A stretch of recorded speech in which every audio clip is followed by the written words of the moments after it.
अऊज़ु बिल्लाहि मिनश्शैतानिर्रजीम। बिस्मिल्लाहिर्रहमानिर्रहीम।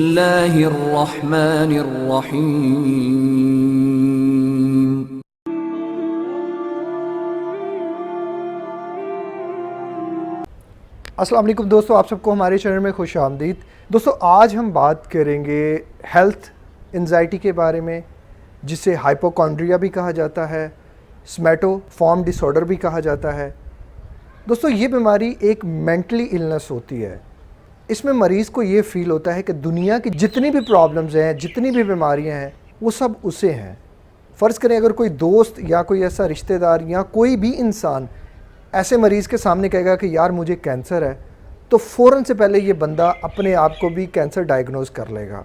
डिफरेंट तरह के टेस्ट करवाने शुरू हो जाएगा, टेस्ट करवाएगा, बहुत ज़्यादा पैसा खर्चेगा। जब हर तरफ से जब हर टेस्ट क्लियर होगा, हर चीज़ वाजिया होगी कि आपको कोई बीमारी नहीं है, तब भी ये बंदा मेंटली तौर पे सेटिस्फाई नहीं होगा।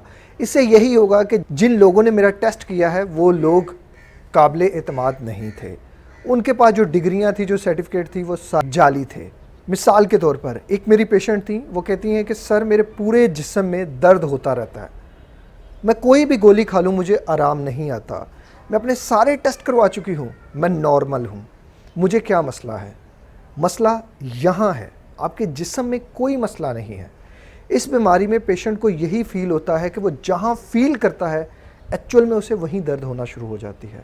उसे लगता है कि मेरे वहाँ ख़राबी है, मेरे जिस्म में कुछ ऐसा, मैं किसी ऐसे मर्ज़ में मुब्तला हूँ जिसकी समझ इन डॉक्टरों को नहीं आ रही, तो मैं क्या करूँ? एक और मैं आपको एग्जांपल देता चलूँ। मेरे एक और पेशेंट थे, वो कहते हैं जी मुझे यरकान हो गया है, मैंने सारे टेस्ट करवाए हैं लेकिन मेरे टेस्ट जो हैं वो सारे नॉर्मल हैं। उनका यूरिन भी बहुत ज़्यादा येलो था, बकौल उनकी आँखों के नीचे, आँखों में जो पुतलियाँ होती हैं वो भी येलो हो गई हुई थी, उनका चेहरे की रंगत भी येलो, जो पीले यरकान में जो अलामात होती हैं वो सब उनमें हैं, लेकिन टेस्ट में कुछ भी नहीं आ रहा।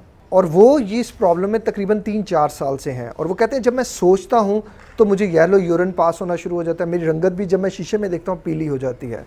डॉक्टर्स को कुछ समझ नहीं आ रही कि मेरे साथ हो क्या रहा है। कुछ लोग ऐसे होते हैं जिनको बड़े कॉन्शियस होते हैं, जो बड़े अपनी हेल्थ और स्किन के बारे में। अब वो जब सोचते हैं कि मेरे चेहरे पे एक पिंपल बन गया है, और ये पिंपल क्यों बन गया है, आप नोटिस करके देखिएगा अगले ही दिन आपके एक और पिंपल बन जाएगा। ये सब जो है हेल्थ एंजाइटी है। इसे हेल्थ एंजाइटी कहा जाता है, इसे हाइपोकॉन्ड्रिया कहा जाता है, इसे स्मैटोफॉर्म डिसऑर्डर कहा जाता है। दोस्तों, ये ऐसी बीमारी है कि ये इंसान को अंदर से झंझोड़ के रख देती है, अच्छे भले हेल्थी इंसान को वीक करके रख देती है। आम तौर पर ये एक शक्की मिजाज इंसान की अलामत होती है, एक OCD पेशेंट की अलामत होती है कि उसे अपने बारे में बहुत ज़्यादा तशवीश रहती है, बहुत ज़्यादा जुस्तजू रहती है उसे अपने बारे में। इसी वजह से वो इस तरह की प्रॉब्लम में गिर जाता है। अब अगर बात करें कि इस बीमारी की होने की वजह क्या होती है या इसकी शुरुआती अलामात क्या है, ये किस तरह शुरू होती है। दोस्तों, जैसे कि आप लोग जानते हैं, माशाल्लाह से हम लोग पैदाइशी जो हैं वो एक डॉक्टर होते हैं। हमारे इधर हर इंसान के अंदर एक ना एक डॉक्टर होता है जो उसे गाहे बगाहे मशवरे देता रहता है। अगर उसके अंदर डॉक्टर ना भी हो तो जो इर्द गिर्द के लोग हैं वो तो बहुत ही ज़्यादा स्पेशलिस्ट होते हैं। ये बीमारी शुरू कैसे होती है, मैं थोड़ा सा मैं अपनी एक एग्जांपल देता हूँ और मैं फिर आपको समझाता हूँ मुझे किस तरह ये हेल्थ एंजाइटी शुरू हुई और इसको मैंने ख़त्म किस तरह किया। ट्रीटमेंट इसका बड़ा सिंपल है, इंशाल्लाह आप उम्मीद करता हूँ अगर आप उस पर अमल करेंगे तो इंशाल्लाह आप भी इस प्रॉब्लम से निकल आएंगे। दोस्तों, जब मैं कॉल सेंटर में था तो मैं रेगुलर बेसिस पे कीमा इस्तेमाल करता था, छोटे बकरे का कीमा रेगुलर जो है। मैं और तो मैं कुछ खाता नहीं था, तो मैं ये आधा किलो जो कीमा था वो मैं खाता था। अब एक दिन मैंने कीमा खाया, मुझे कीमा खाने के थोड़ी देर बाद स्टूल पास हो गया। मैंने इसको इतना सीरियसली नहीं लिया। फिर नेक्स्ट डे मैंने कीमा खाया, फिर मुझे स्टूल पास हो गया। अब मेरे माइंड में आने लग पड़ा कि यार जब मैं कीमा खा रहा हूँ मेरा जो पेट है वो ख़राब हो रहा है। फिर अगले दिन मैंने फिर कीमा खाया, फिर मेरा पेट ख़राब हो गया। अब मेरे माइंड में एक चीज़ बैठ गई कि जब मैं कीमा खाऊंगा मैं बीमार हो जाऊँ। अब जब नेक्स्ट टाइम मैं जब भी कीमा खाता मुझे 5, 6, 7 स्टूल एक दिन में पास होना शुरू हो गए। तब मुझे हेल्थ एंजाइटी हो गई, तब मुझे हाइपोकॉन्ड्रिया हो गया। ये ऐसा दरख्त है जिसे हम अपने हाथ से खुद लगाते हैं। ये ऐसी प्रॉब्लम है कि आपको, अगर आप अपने आप को कहेंगे ना कि मुझे यहाँ दर्द हो रहा है, तो आपको दर्द होना शुरू हो जाएगा। आम लोग शायद ये बात ना समझ पाएँ, लेकिन जो इस प्रॉब्लम में हैं वो मेरी बात को वाज़ेह अंदाज में समझ रहे हैं, बल्कि वो फील भी कर रहे हैं। अगर वो एक बार कहेंगे ना मेरा सर दर्द हो रहा है, तो उनका सर दर्द एक्चुअल में होने लग पड़ेगा। एक्चुअल में तो ऐसा उन्हीं के साथ ही होगा, लेकिन कोई टेस्ट वगैरह करवाएंगे या कोई भी चीज़ करवाएंगे तो वो नॉर्मल ही होगी। दोस्तों, अब बात करते हैं इसके ट्रीटमेंट की। ट्रीटमेंट बहुत ज़्यादा सिंपल है। आपने सिर्फ एक बार अपने माइंड को बावर कराना है कि जो कुछ भी वो सोच रहा है वही कुछ हो रहा है, लिहाजा वो पॉजिटिव सोचे।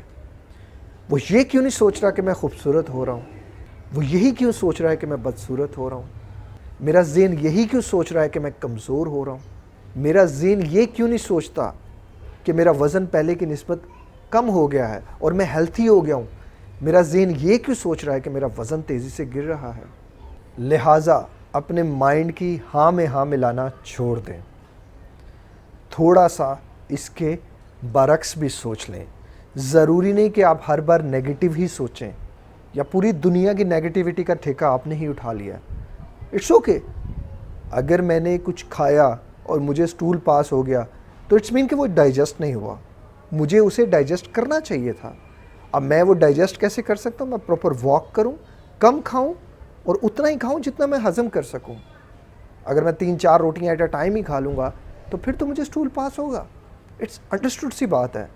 लेकिन उस चीज़ को मैं हेल्थ एंजाइटी से जोड़ लूँगा तो मुझ जैसा अहमक शायद ही इस दुनिया में कोई हो। और ये अहमकाना हरकतें ही तो कर करके हम इस हेल्थ एंजाइटी डिसऑर्डर में आ जाते हैं, जो हमें बहुत ज़्यादा तंग और परेशान कर देता है। एक वक्त तो ये आता है कि लोग किसी को देखते हैं कि वो अंधा है तो उनकी आंखों की रोशनी बंद हो जाती है। दोस्तों, उस वक्त से, उस हालात से, उस हालत से ख़ुद को बचाएं और आज से ही अपने माइंड की रीप्रोग्रामिंग करें। कोई दुख दर्द तकलीफ़ है, इट्स ओके। मेरी बदतें आती थी, लेकिन उसको हेल्थ एंजाइटी के पहले सीढ़ी पे कदम ना रखने दें। इंसान, अगेन कहूँगा, इस पौधे को लगाता भी खुद है और इंसान इस दरख्त को काट भी खुद ही सकता है। लिहाजा दोस्तों, अगर आप इस प्रॉब्लम से बचना चाहते हैं, इसकी बहुत सी एग्जांपल्स आएंगी, वीडियो फिर बहुत ज़्यादा लॉन्ग हो जाएगी, लिहाजा मैं उन सबको कवर नहीं कर सकता। अक्लमंद के लिए इशारा ही काफ़ी होता है, लिहाजा मैं सिर्फ चंद बातें आपको बताई हैं। इसके अलावा आपको इसमें से कोई भी सिम्टम फील हो रहा है या आपका कोई भी सिम्टम हेल्थ से रेलेवेंट है तो समझ जाइए आपको हेल्थ एंजाइटी है। अब जितने भी टेस्ट करवा लेंगे सब नॉर्मल आएंगे। बनिस्बत ये कि आप पैसा खर्चें, पैसा ज़ाया करें, बेहतर है कि आप अपने माइंड को इस चीज़ की तसल्ली करा लें कि आपको कुछ भी नहीं है। और दोस्तों, अगर आपको मेरी कोचिंग की सर्विसेज की ज़रूरत हो तो भी मैं हाज़िर हूँ और उम्मीद करता हूँ आपको ये वीडियो अच्छी लगी होगी। अगर अच्छी लगी, इसे दोस्तों, यारों, रिश्तेदारों तक ज़रूर पहुँचाइएगा। ऐसे लोगों तक ज़रूर पहुँचाइएगा जो बेचारे हेल्थ एंजाइटी में हैं, डिफरेंट तरह के टेस्ट करवा चुके हैं, लेकिन उनके सारे टेस्ट क्लियर हैं, सारा मसला क्लियर है, बस मसला समझ नहीं आ रही कि कहाँ है। अपना बहुत ज़्यादा ख्याल रखिएगा, मुझे दुआओं में याद रखिएगा।